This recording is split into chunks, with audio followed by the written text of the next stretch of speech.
Hey guys, this is Steve here with Testo Booster.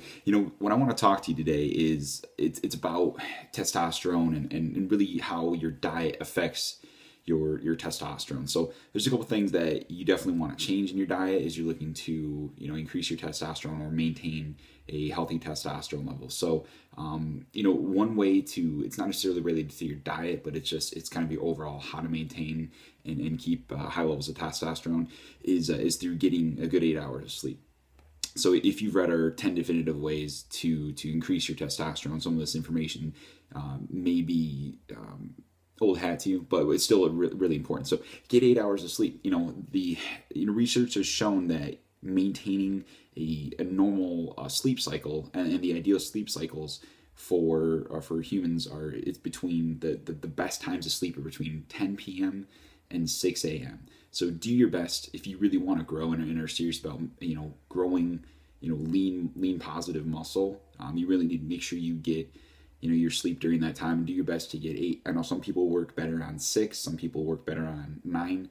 Do your best to shoot for 8, and then you can kind of figure out what your body needs as far as making sure that you're feeling at your best. So a lot of people think that you should not be eating fat. So you see a lot of crazy diets out there. It's like, oh, you need to make sure you eat high protein only, high protein. Well, that's not really the case. You need to have a balanced diet in order to grow lean muscle. So there's a lot of carb cycling. I actually have a video on my Real Fitness Reviews page which talks about carb cycling. So if you want to learn about carb cycling and how that helps you maintain lean muscle, I'll have a link at the end of the video here to show you that. But make sure you have healthy lipids in there. And by healthy lipids, I mean you can get healthy fats through nuts, through avocados. So there's a couple different sources you can. You definitely want to stay away from the brownies, McDonald's, that kind of stuff. Those are fats, but those are processed fats. They're not going to help you, get energy, and that's what your body uses a lot of times, especially if you're doing a carb cycling type of diet. Carbs often just get stored in your as fat, subcutaneous fat, and it's just unsightly. So you can actually trick your body with a it's called MCT oil. It's a multi-chain triglyceride. It basically tricks your body into it's a fat that your body processes as a carb, in the sense that it actually burns it for fuel. So when you're carb cycling, you're trying to lean up, get ready for summer. That's a great way to make sure that you can have enough energy, especially when you're doing those carb cycling days. So this one's pretty obvious. If you're trying to get muscle, you should be hitting the weights. There's a lot of benefits to it, but just when you get your pump, you're in the gym, you can really feel like the muscle is going in your blood flow. That's good. There's a lot of positive benefits about hitting the weights, bone density, but vasodilation, especially if you're taking like a pre-workout, anything that enlarges your blood vessels. That's linked to anything from muscle growth, because the red blood cells transport oxygen, which help deliver nutrients to your muscles, to your fibers, to help you grow.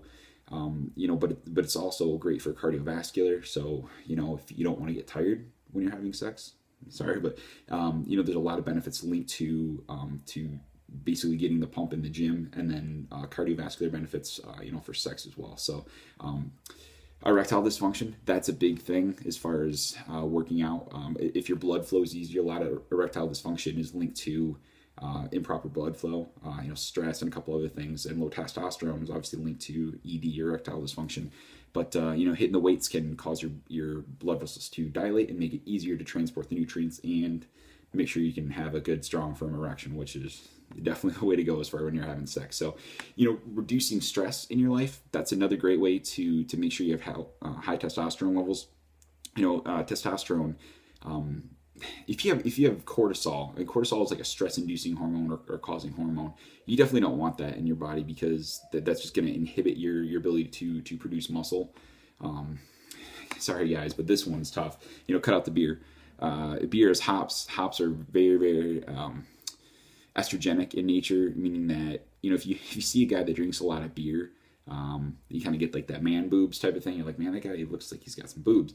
Well, a lot of that is because there's estrogenic properties. Actually, a lot of the hops that are used in beer, they've actually been tested for some cancer, breast cancer in research that is used to treat breast cancer stuff. So if you don't want to have those man boobies, then make sure you're try to cut down. If you do want to booze, definitely stick something that's more like a clear liquid like vodka and mix it with, cranberry. I know it sounds girly, but, vodka tonics, or actually that's my favorite. Throw some lime in there, get some good flavor. I talked about, eliminating the, soy. You definitely don't want to have soy in your diet. Soy is a highly estrogenic property as well. This is the best one. This is my favorite. Have sex more often. The more times you can actually have sex, the greater your desire for sex, and the more often you're actually going to want to have sex. So it's kind of like what happens to the chicken or the egg. If you actually start having sex more, you're going to want it more, which helps increase your testosterone levels. So maintaining a healthy BMI. So, you've got sleep cycle that factors into body mass index, your basically how much fat and how much weight you're carrying on your frame and muscle. Just make sure you maintain a healthy BMI. If your body's having to work too hard to try to create muscle and maintain muscle in your body, that's a stress on your body, which brings in cortisol into that mixture. So those are some tips and tricks. As we get in closer to summertime, definitely go outside. Vitamin D plays a huge part in testosterone production in your body. So go outside, get outside, run, hike, do your workouts outside. Sometimes I'll go outside and I'll do my, CrossFit or Insanity workouts outside. It looks a little goofy. My lawn looks a little tore up after, but truly it's great. You get outside, enjoy it, and you can go back outside and hit the grill and get your healthy meats and fats when you're grilling out. So I hope this helps, and I look forward to seeing you inside. Thanks so much.